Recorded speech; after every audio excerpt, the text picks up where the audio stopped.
كان هيبقى بطل ملاكمة على يد محمد علي كلاي، لكن بسبب رغبته في الجواز رفض العرض وجاله اكتئاب بسبب تنمر محمد هنيدي عليه. لكن أحمد مكي جاب له حقه تالت ومتلت.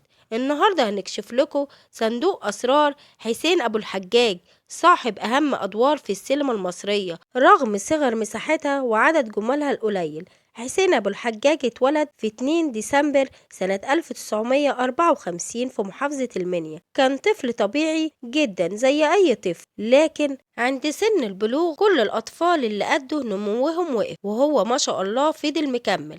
أهله خدوه وجريوا بيه عند الدكاترة علشان يفهموا وإيه اللي بيحصل له، وتم تشخيصه إنه عنده خلل في الغدة النخامية كانت السبب إن نموه يفضل مكمل، وده غير كثافة عظامه كانت أكبر من حجمه الطبيعي. لكن حسين ما فرقش معاه الكلام ده، وكان بيعمل على إنه إنسان طبيعي 100%. كبر ودخل المدرسة وأخد الدبلوم ودور على وظيفة لحد ما جاتله فرصة على طبق من ذهب، وهو إنه يسافر السعودية ويشتغل في الري المحاصيل الزراعية في الشركات الطيران. وأول ما مضى الوظيفة تقدم لبنت الحلال وخطبها. حسين جاتله فرصة الأحلام لما رجل سعودي شافه وقال له الملاكم محمد علي كلاي صديقي بشكل شخصي، وقال له يتبناك رياضيا، وهو متأكد إنه هيحقق نجاح كبير.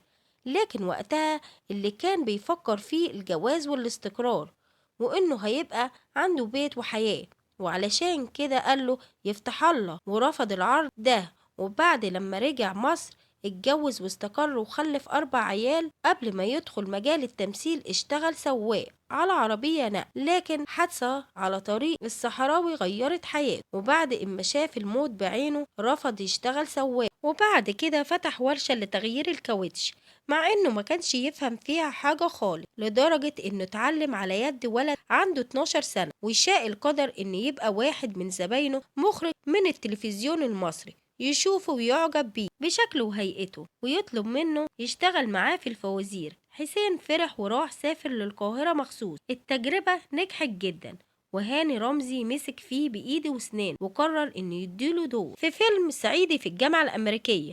ومن هنا بدأت شهرة حسين. صحيح ما خدش دور بطولة ولا مساحة دور كبيرة، لكن علق مع الجمهور. ومن الحاجات اللي شهرته غير التمثيل إنه رفض يقبل نيكول صابا في فيلم قصة حي شعب. السبكي قال له ازاي بس هو حد يطول يقبلها؟ قال له لا يا عم انا صايم، ولو فاطر عمري ما اعمل كده. ومن هنا الجمهور حبه اكتر واكتر، غير حبهم ليه بشكله الممتاز، وعمره ما حس انه غريب او في حاجة غلط. لحد ما محمد هنيدي اتنمر عليه وكان عاوز يجيبه في دور ويتريق على شكله، لكن حسين رفض الدور ورجع على بلده من تاني وجاله اكتئاب شديد وقال هعتزل الفن ورجع لورشته. لكن احمد مكي معجبهوش الكلام ده واداله دور كبير في مسلسل الكبير قوي. ساعتها حسين رد الجميل وقال له انا هعتزل الفن ما عدا مسلسل الكبير قوي، اما بقى يومه بيقضيه في ورشته او في وسط عياله ومراته اللي بتغير عليه جدا وبترفض تخرج معاه علشان